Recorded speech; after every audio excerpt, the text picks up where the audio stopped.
Weinan City of northwest China has been diverting water from the Yellow River to alleviate drought triggered by sustained hot weather and low precipitation.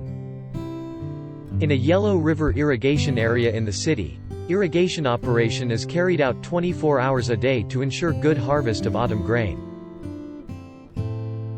今年的情况是总体上来说是很好。上飞其实玉米的政策生长期对这种产起到了一定的作用。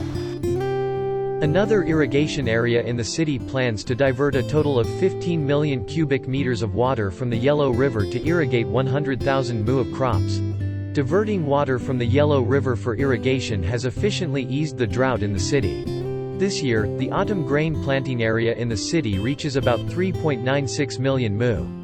So far, 2.58 million mu of crops have been irrigated.